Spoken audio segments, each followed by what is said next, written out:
दैनिक Chhattisgarh channel देखना शुरू कर चुके हैं आप और छत्तीसगढ़ प्रदेश की आज की तमाम सभी महत्वपूर्ण बड़ी खबरों की शुरुआत जय जोहार और नमस्कार के साथ। छत्तीसगढ़ के बारूद फैक्ट्री में जो बेमेतरा में स्थित है, बीते दिन एक बहुत बड़ा हादसा हो गया, जहां एक बड़ा ब्लास्ट का जो सीसीटीवी फुटेज है इस वक्त आप अभी अपनी स्क्रीन पर देख रहे हैं, जहां मलबे में बॉडी के पार्ट्स दिखाई दिए हैं। अंधेरा होने के चलते रेस्क्यू ऑपरेशन बीते दिन बंद कर दिया गया, जबकि अपनों को तलाशने के लिए रोते बिखरते परिजन भी पहुंच गए थे। छत्तीसगढ़ के बेमेतरा जिले में बीते दिन एक बारूद फैक्ट्री में बहुत बड़ा हादसा हो गया, जहां इसका सीसीटीवी फुटेज भी सामने आया है, जिसमें गुबार कई मीटर ऊपर तक दिखाई दे सकता है। रात को अंधेरा होने के चलते रेस्क्यू ऑपरेशन बीते दिन रोक दिया गया था, लेकिन आज एक बार फिर से इसको शुरू किया गया है। रात को अब बात करें तो यहाँ 9 से 10 लोगों के मलबे में दबे होने की आशंका है। वहीं कई महिलाएं भी रात में अपने अपनों को तलाशने पहुंची थी, जो फैक्ट्री के बाहर धरने पर बैठ गई थी। घटना बिरला ब्लॉक के ग्राम बोरसी स्थित स्पेशल ब्लास्ट लिमिटेड बारूद फैक्ट्री की है। सुबह तकरीबन 8 बजे ये ब्लास्ट हुआ। ब्लास्ट से आसपास की बिल्डिंग तक हिल गई। जहां ब्लास्ट हुआ वहां से 15 से 20 फीट का गड्ढा भी हो गया और इसके चलते आसपास में काम कर रहे मजदूरों को तुरंत निकाला गया। इनमें से 7 घायलों को रायपुर लाया गया था, जिनमें से एक ने दम तोड़ दिया। वहीं दिन में मलबे को हटाने का काम किया गया और इस दौरान कई बॉडी पार्ट्स भी यहाँ पर दिखाई दिए हैं। 4 टंकियों में एक्सप्लोजिव लिक्विड भरा हुआ था, जिसमें से एक टंकी ब्लास्ट होकर जमींदोज हो गई। नष्ट हुई टंकी से लिक्विड ब्लास्ट हो रहा था, जिससे ठंडा करने की कोशिश लगातार जारी थी। बाकी 2 सेटअप और आसपास की 3 टंकियां अभी हालांकि सुरक्षित है। यहां काम कर रहे मजदूरों को रेस्क्यू कर लिया गया है, लेकिन जिस सेटअप में ब्लास्ट हुआ वहां मलबे में दबे मजदूरों को रेस्क्यू अभी भी किया जा रहा है। छत्तीसगढ़ में आने वाले 24 घंटे में लू जैसे हालात नहीं होने वाले हैं। 27 मई से 2 से 3 डिग्री सेल्सियस तक टेम्परेचर बढ़ेगा। रायपुर और बस्तर समेत 4 संभागों में बारिश के आसार अभी भी बने हुए हैं। नौतपा शुरू हो चुका है। 25 मई से 2 जून तक 9 दिनों तक साल के सबसे गर्म दिन होते हैं। छत्तीसगढ़ में आने वाले 48 घंटे हीट वेव जैसी स्थिति नहीं होगी। मौसम विज्ञान विभाग के मुताबिक 27 मई से अधिकतम तापमान में 2 से 3 डिग्री तक की बढ़ोतरी होगी। वहीं रायपुर, बिलासपुर, दुर्ग और बस्तर संभाग में अंधड़ के साथ साथ बूंदाबांदी के आसार नजर आ रहे हैं। प्रदेश में समुद्र की ओर से बड़ी मात्रा में नमी आने के कारण प्रदेश में अधिकतम तापमान सामान्य से कम है। रायपुर, बिलासपुर, अंबिकापुर में दिन का तापमान औसत से 1 से 4 डिग्री तक कम है। मौसम वैज्ञानिक केंद्र के मुताबिक बात करें तो शुक्रवार को प्रदेश में सबसे ज्यादा तापमान 43.3 डिग्री सेल्सियस दुर्ग में रिकॉर्ड हुआ। सबसे कम न्यूनतम तापमान 23 डिग्री सेल्सियस नारायणपुर में रिकॉर्ड हुआ। वहीं अभी तक छत्तीसगढ़ में लू के हालात नहीं बने हुए हैं। हालांकि हीट वेव को लेकर के अभी भी नौतपा चल रहा है। वहीं मौसम विज्ञान विभाग के मुताबिक आज की स्थिति की बात करें तो रायपुर, बलौदाबाजार, गरियाबंद, धमतरी, महासमुंद, पेंड्रा, बिलासपुर, रायगढ़, मुंगेली, कोरबा, जांजगीर समेत दुर्ग, बालोद, बेमेतरा, कबीरधाम, राजनांदगांव, बस्तर, कोंडागांव, दंतेवाड़ा, सुकमा, कांकेर, बीजापुर और नारायणपुर में अंधड़ के साथ हल्की बारिश के आसार नजर आ रहे हैं। छत्तीसगढ़ में गौ अभ्यारण्य बनाए जाएंगे। आवारा मवेशियों के लिए नई व्यवस्था बनाने के इंतजाम करेंगे। सीएम साय ने इसके लिए अफसरों की मीटिंग ले ली है और प्रोजेक्ट तैयार करने को लेकर निर्देशित भी कर दिया गया है। छत्तीसगढ़ सरकार अब आवारा मवेशियों को लेकर एक नया कदम उठाने की दिशा में काम कर रही है। प्रदेश में आवारा मवेशियों और सड़कों पर दिखने वाली गायों के लिए गौ अभ्यारण्य बनाए जाएंगे। पिछली कांग्रेस सरकार ने गौठान तैयार किए थे, उसी अवधारणा पर इन अभ्यारण्यों को विकसित किया जा सकता है। इसको लेकर बीते दिन मुख्यमंत्री ने अफसरों की बैठक लेकर उनसे इन्हें जुड़े प्रोजेक्ट को तैयार करने को कहा। सरकार की ओर से दी गई आधिकारिक जानकारी में कहा गया कि सड़कों पर खुलेआम घूमने वाले आवारा गौवंशों की सुरक्षा और इनसे जुड़े हादसों पर रोक लगाने के लिए ऐसा कदम उठाया जा रहा है। विभागीय अफसरों के मुताबिक साय सरकार प्रदेश में गौवंश अभ्यारण्यों को योजना लेकर आ रही है, जिसमें मुख्यमंत्री विष्णुदेव साय ने अधिकारियों को इस संदर्भ में कार्य योजना बनाने का निर्देश जारी किया है। वहीं बात करें तो लोकसभा चुनावों के नतीजों के बाद इसको तैयार कर दिया जाएगा।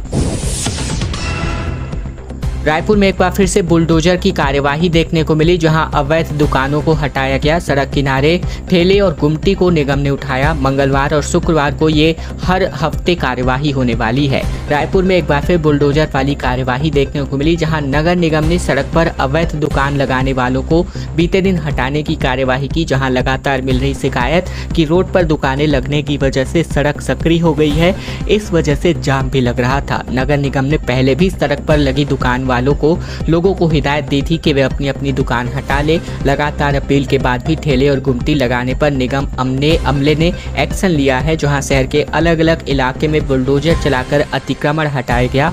जोन 6 की टीम ने संतोषी नगर चौक से बोरिया रोड तक कार्यवाही की है। सड़क के दोनों ओर अवैध रूप से लगाई गई दुकानों को हटाया गया है। कई दुकानदारों ने अपनी दुकानों का सामान बाहर तक रख दिया था, जिसे निगम ने जब्त कर लिया है। इसके साथ ही 7 से 8 ठेले और गुमटियों को भी सड़क सीमा से हटाया गया है। इसी तरह जोन 5 की टीम ने लाखे नगर चौक से सुंदर नगर चौक तक कार्यवाही करते हुए दुकानों को हटाया है। सड़क किनारे लगाई गई जूस की दुकानों पर बुलडोजर चलाया गया, जहां सड़क के दोनों ओर दुकानें हटाने के बाद ट्रैफिक व्यवस्था बेहतर दिखाई दी है। छत्तीसगढ़ के नवा रायपुर में अगले महीने तक रेलवे स्टेशन बन जाएंगे, जहां दिवाली से पहले इसमें ट्रेन दौड़ने की योजना है और विशेषताओं को लेकर भी खबर है। दरअसल छत्तीसगढ़ के नवा रायपुर में यात्री ट्रेन का इंतजार शीघ्र ही खत्म हो सकता है। मंत्रालय के करीब आधुनिक स्टेशन जून में बनकर तैयार हो जाएगा और इसके साथ ही दिवाली के पहले रायपुर में मंदिर, हसौद और साथ ही नवा रायपुर व केंद्री यानी अभनपुर तक ट्रेन की शुरू होने की उम्मीद जताई जा रही है। रेलवे और नवा रायपुर के इस संयुक्त प्रोजेक्ट में नवा रायपुर से केंद्री तक 25 किलोमीटर रेलवे पटरी बिछाने का कार्य पूर्ण हो चुका है। साथ ही नवा रायपुर क्षेत्र में 3 मॉडल स्टेशन बनाए जा रहे हैं। मंत्रालय के पास बन रहे मल्टी मोड ट्रांसपोर्ट यानी MMT में स्टेशन के पास से ही बस और ऑटो की सुविधा मिलेगी। NRDA के मुताबिक अधिकारियों ने बताया कि बीते दिनों DRM और NRDA के अधिकारियों ने स्टेशनों का संयुक्त दौरा किया है, जहां इस दौरान विभिन्न विषयों पर चर्चा करते हुए प्रोजेक्ट शीघ्र पूर्ण करने पर सहमति बन गई थी। अटल नगर, उद्योग नगर और मुक्तांगन के पास रेलवे स्टेशन का काम दिसंबर 2024 तक पूर्ण होने के लेकर के खबर जो है बताई गई थी, लेकिन हालांकि अभी तक इसमें देरी हो गई है। 39 हाथियों का झुंड देख करके ग्रामीणों में दहशत का माहौल नजर आ रहा है, जहां विभाग अब एक्टिव हो चुका है। सतर्क रहने को लेकर हिदायत जारी कर दी गई है।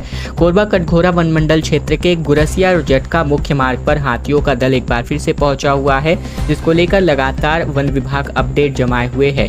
वहीं हाथियों के जंगल की ओर जाने का इंतजार किया जा रहा है। इसकी सूचना वन विभाग ने अमला ने इंतजार कर रहे ग्रामीणों को दी है। वन अमला ने हाथियों को जंगल की ओर हालांकि खदेड़ा है, तब जाकर मुख्य मार्ग पर आवाजाही बहाल हो सकी है। बताया जा रहा है कि कटघोरा और कोरबा वन मंडल क्षेत्र के अंतर्गत हाथियों की मौजूदगी से ग्रामीणों में दहशत व्याप्त है। शुक्रवार सुबह कटघोरा वन मंडल के गुरसिया और जटका मुख्य मार्ग पर हाथियों का एक दल पहुंच गया था, जिससे आधे घंटे के लिए आवागमन बाधित रहा था। आवागमन बहाल होने के बाद वन विभाग द्वारा आसपास के क्षेत्रों में ग्रामीण इलाकों में मुनादी भी कराई गई है। साथ ही लोगों को जंगल की ओर जाने से बचने को लेकर हिदायत भी दी गई है। 12वीं बोर्ड के टॉपरों को सम्मानित करने कलिंगा विश्वविद्यालय 29 मई को एक आयोजन करने वाला है। दरअसल ICSE साथ ही CGBSE और CBSE की 12वीं परीक्षा 2024 के शीर्ष 10 रैंक धारक विद्यार्थियों को सम्मानित करने के लिए कलिंगा विश्वविद्यालय के द्वारा टॉपर्स सम्मान 2024 का आयोजन किया जा रहा है और ये कार्यक्रम सुबह 11 बजे से शुरू होगा। वहीं कलिंगा विश्वविद्यालय के रजिस्ट्रार डॉक्टर संदीप गांधी ने आधिकारिक विज्ञप्ति के माध्यम से मीडिया को बताया कि प्रथम रैंक धारक को सम्मानित करके 15,000 रुपए, द्वितीय रैंक धारक को सम्मानित कर 12,000, तृतीय को 10,000 और चतुर्थ से 10वीं रैंक धारक को 5,000 रुपए का पुरस्कार प्रदान किया जाएगा। विद्यार्थियों को उनकी उपलब्धि के लिए प्रशंसा पत्र भी दिया जाएगा। कलिंगा विश्वविद्यालय 80% या उससे अधिक अंक लाने वाले छात्रों को सम्मानित भी करेगी। इस कार्यक्रम के दौरान छात्र अपने अनुभव और सफलता के मंत्र दूसरों के साथ भी साझा कर सकते हैं। हर महीने की 25 तारीख को आपसे मिलने आऊंगा, ये कहना है जमीन पर बैठकर गृह मंत्री ने लोगों की समस्याओं को सुनते हुए कही।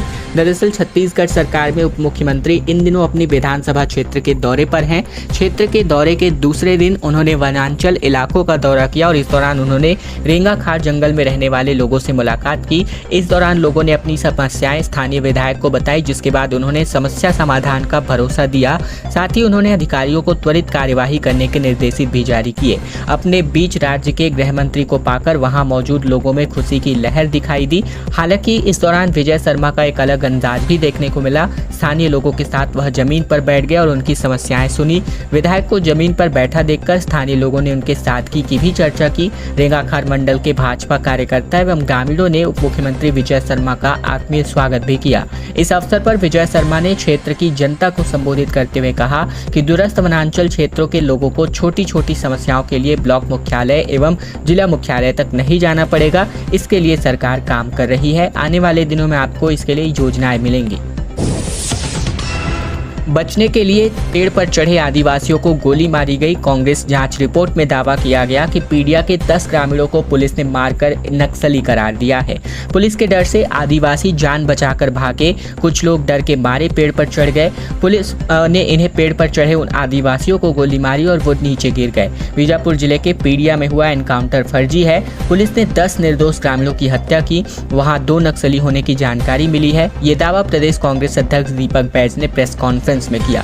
दरअसल 10 मई को बीजापुर जिले के पीडिया में नक्सल एनकाउंटर में पुलिस ने 12 नक्सली मारने का दावा किया था। ग्रामीणों ने इसे फर्जी एनकाउंटर करार दिया, जहां कांग्रेस ने 8 नेताओं का जांच दल बनाकर गांव भेजा और जो गांव वालों ने बयान दिया उसे प्रदेश कांग्रेस अध्यक्ष ने मीडिया के सामने रखा है।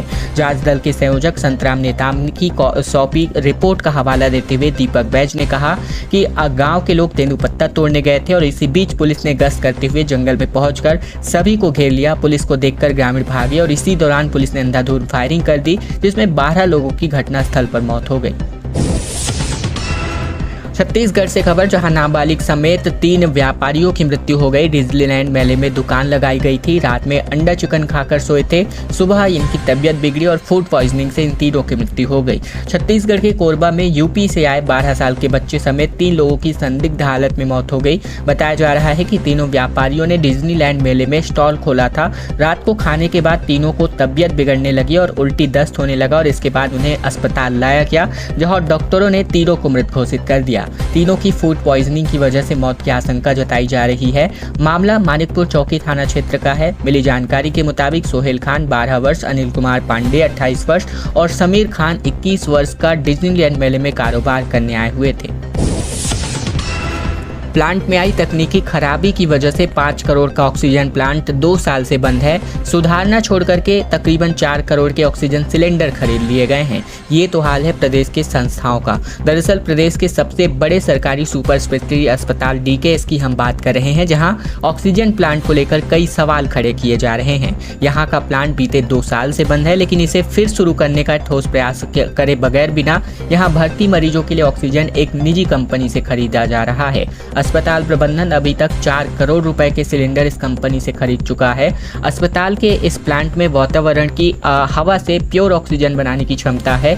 मतलब एक बार यह प्लांट अगर बन गया तो जिस काम के लिए प्रबंधन हर माह तकरीबन 18 लाख रुपए तक खर्च कर रहा है, उसके लिए 1 रुपए भी नहीं लगेगा।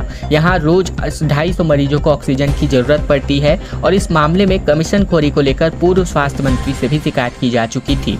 450 बिस्तर वाले डीकेएस सुपर स्पेशलिटी अस्पताल के ज्यादातर मरीज गंभीर भर्ती होते हैं और राज्य के हर जिले से गंभीर मरीजों को सुपर स्पेशलिटी इलाज के लिए यहाँ रेफर किया जाता है। यहाँ के हर बिस्तर पर ऑक्सीजन सिस्टम लगा है। 45 बेड वेंटिलेटर वाले हैं। ये हमेशा भरे रहते हैं, यानी प्लांट के पाइप से अगर जरिए जो है सीधे मरीजों को ऑक्सीजन पहुंचाई जाती थी। इसीलिए यहाँ ऑक्सीजन का सिस्टम 24 घंटे चलता था, जो अब पूरी तरीके से ठप पड़ा हुआ है। हर पेटी शराब में 200 रुपए एक्स्ट्रा लेना, ये कहना है। वायरल वीडियो जारी होने के बाद आबकारी एसआई को नोटिस जारी हुआ है। प्रभार से इनको हटा दिया गया है। राजनांदगांव जिले में शराब की अवैध वसूली को लेकर फोन कॉल का एक रिकॉर्डिंग वीडियो सामने आया है, जिसमें हर पेटी शराब बेचने पर 200 रुपए अतिरिक्त लेने की बात कही जा रही है, जिसमें आबकारी विभाग ने अब कार्यवाही करते हुए सहायक आयुक्त यदुनंदन राठौर ने महिला आबकारी उप निरीक्षक तुलेश्वरी देवांगन को नोटिस जारी कर प्रभार से हटा दिया है। दरअसल जिले में पदस्थ आबकारी उप निरीक्षक तुलेश्वरी देवांगन का एक वीडियो सोशल मीडिया पर जमकर वायरल हो रहा है। वीडियो में व्हाट्सएप कॉल के माध्यम से आबकारी उप निरीक्षक तुलेश्वरी देवांगन से बातचीत दिखाई गई है, जिसमें देवांगन हर पेटी पर शराब बेचने पर 200 रुपए अतिरिक्त लेने की बात कह रही है। इस बात को वे बार बार दोहरा रही हैं कि अब एक पेटी पर शराब देने के लिए 200 रुपए अतिरिक्त लें, जिसके बाद आबकारी विभाग के सहायक आयुक्त यदुनंदन राठौर ने इसे संज्ञान लेते हुए तो उप निरीक्षक तुलेश्वरी देवांगन को कारण बताओ नोटिस जारी कर दिया है। इसके अलावा 7 दिन में मामले की जांच कर रिपोर्ट पेश करने की जिम्मेदारी वरिष्ठ अधिकारी को भी सौंपी गई है। शरीर में धंसे बुलेट पार्टिकल भूलने नहीं देते हैं झीरम का जख्म। मेटल डिटेक्टर से चेक करने पर अभी भी बीप सुनाई देती है।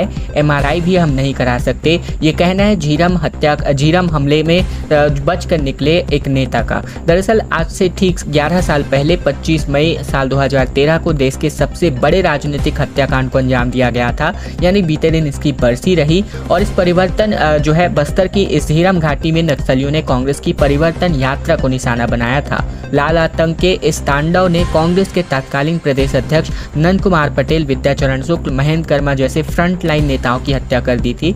नवंबर 2023 में सुप्रीम कोर्ट ने इस मामले में अंतिम फैसला दिया।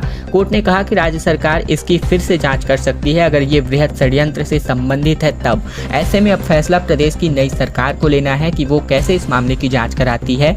इस नरसंहार के पीड़ित आज भी हिंसा के जख्म और सबूत को साथ लेकर चलते हैं। रायपुर के श्रीनगर इलाके में रहने वाले कांग्रेस नेता शिव सिंह ठाकुर ने इस मामले में गोली लगी थी और आज भी उनकी पीठ पर 7 जगहों में बुलेट पार्टिकल फंसे हुए हैं। और इनका कहना है कि हम अभी भी ये जख्म जो है झीरम हमले का जख्म जो है अभी भी भूलने नहीं देते हैं कि ये ऐसे हत्याकांड से जुड़ा हुआ है। मेटल डिटेक्टर से भी चेक करने पर इनकी बीप सुनाई देती है और इनका एमआरआई भी नहीं हो सकता। मंत्री हत्याकांड में चाचा और भतीजे की गिरफ्तारी हुई है। अब परिवार को ननिहाल में छोड़कर उड़ीसा भाग गया था हिस्ट्री शीटर, जिसको बस्तर पुलिस ने 5 दिनों तक डेरा डालकर गिरफ्तार किया है। छत्तीसगढ़ के दुर्ग जिले में श्री राम उर्फ मंत्री यादव हत्याकांड में पुलिस ने आरोपी चाचा और भतीजे की गिरफ्तारी कर ली है। हिस्ट्री शीटर अजय दुबे और चंदू दुबे की तलाश क्राइम ब्रांच की टीम पिछले दो टीम है 5 दिनों तक बस्तर में डेरा डालकर बैठी थी, जिन्होंने शनिवार को कोंडागांव जिले से फरार पकड़ चल रहे जो है दुर्ग ले आ गए, जहां उनसे पूछताछ की जा रही है। अब तक इस मामले में 5 लोगों की गिरफ्तारी हो चुकी है। इसके पहले 21 मई को हत्या के 2 दिन बाद ही पुलिस ने 3 आरोपियों की गिरफ्तारी कर ली है, जिन्हें न्यायालय में पेश कर न्यायिक अभिरक्षा के लिए जेल भेज दिया है, जिसमें मुख्य आरोपी हिस्ट्री शीटर अजय दुबे के भतीजे अक्षत उर्फ मान्या दुबे, शुभम शर्मा उर्फ पंडित और वंश राजपूत भी शामिल हैं।